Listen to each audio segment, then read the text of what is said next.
Hi, this is Shelley Kraft, and welcome to SNNLive. We're at the BioMaryland booth at the Bio International in Chicago 2013.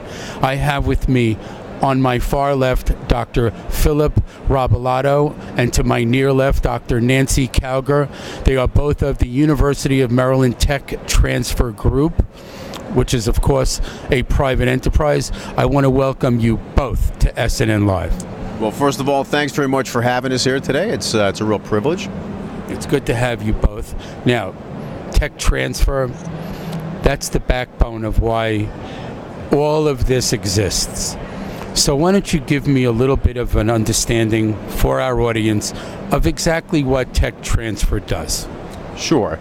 So at the University of Maryland, we get all of the new inventions that the inventors at the university come up with. So any new medical device, any new therapeutic, any new medication, very early stage, they disclose it to us, and we decide whether or not it's something that you can patent or copyright or protect, and we move forward with it. And ultimately, we try to market it, we try to find a partner for it, or we try to put it in the hands of a startup company. We try to basically get it to an organization that can commercialize the technology for us. It's the most exciting part of the business. Absolutely. For me, anyway. Dr. Cowger, so what do you specialize in the group doing? So I'm part of a team. There are several licensing officers. There are 4 of us, and then there's 2 other scientists who work with us to do marketing. And then we also have an intellectual property group who manages the patents. And so we all work together as a team. Now I in particular have the privilege to work with our campus has an infectious disease focus and a vaccine focus, and I get to work with a lot of those type of researchers and those technologies.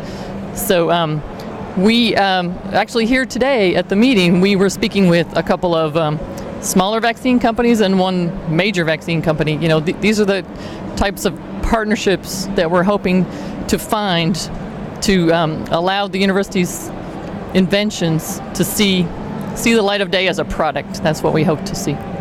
You know, I'm kind of jealous. Because what you do, I have to repeat, is so exciting. Because there could come that time when, of all things, some disruptive technology is shown to you in some, maybe, PowerPoint presentation by a doctor who's like broken through some major platform. I mean, it's what goes through your veins when that happens. I mean, holy smoke. Well, it's exciting. There's no doubt it's a really exciting job.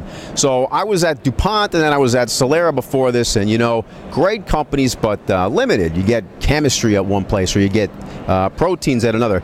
Here we can see anything from the very, very early stage where you might have a really exciting breakthrough to a surgeon who's discovered a great way to do surgery. So it's a really exciting job. I have to say I really love it. So, and in all of that excitement, vaccines are really happening. They are. Now, well, it's true. I mean, look. First of all, let's talk about personalized medicine.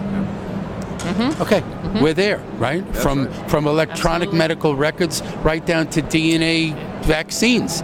So what's, without divulging anything you shouldn't, tell me, what's the most exciting vaccine orientation you've seen? And I'll make it just in the last 6 months. Oh, okay. Well, actually, there's one that's prominent to me because I think about the patients that could benefit from it, but we have a particular inventor named Mark Shurtleff, and he's developed a vaccine against Staph aureus, and that causes all kinds of disease. People who have devices implanted inside their body, say like a pacemaker or just an artificial hip or something like that, they can end up with a bacterial infection on the device, and sometimes that bacteria does not respond to conventional antibiotics. And so the technology from Dr. Shurtleff's lab from the University of Maryland, that actually addresses this problem. There's a vaccine, it works in animals beautifully, and we just really truly hope that that's going to find the right partner, and soon. So It's just so exciting. Really. First of all, I think we're going to run out of tape soon, but I don't really care because. So let me ask you a question. How do you know when you see it? You know what I mean by that? Yeah. Well, I know if I get really excited and I say, wow, this is a great idea, luckily, I've been doing this for a long enough time, and I've seen all kinds of ideas, some good, some bad, and you know where the market really needs help. And you never know. We get invention meetings. We have 3 or 4 a week, probably, and you never know what's going to come out of one. Usually, they're at the very least they're really interesting, and sometimes you walk out saying, wow, this really could be something big. So now, sorry. So what I think is really cool is that when you see something and you have that excitement button go off and you get the bells and the buzzers and all of that, you kind of know where to go with this, don't you? And that's the key. Not only is it discovering it and vetting it and fleshing it out, but now you have an opportunity to find a commercialization of that. That's the end game, isn't it? Right. Yes, well, it's not always obvious, because the market changes pretty rapidly. So we have to try to stay abreast and keep talking to people and figure out That's where's a very the sweet good spot. point, Dr. Cowger. And how do you feel about that? Oh, I agree 100%. We try to stay on top of things as best we can. And when a technology like that comes in, we're starting to think, who are we going to market this to? Who should develop it? Should this be a startup? So, all those things go through our head every time good technology comes in. Okay, tech transfer folks, what's your website?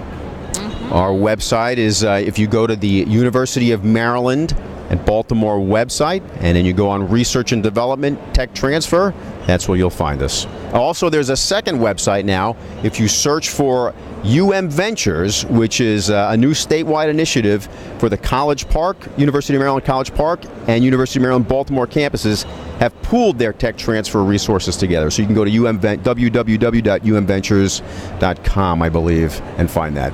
So why Maryland? Why Maryland? Because we are definitely one of the hubs of biotech. The state has tons of life science programs to encourage new companies to come to our area and advance the ones that are already there. And you feel, let me guess, the same way, right?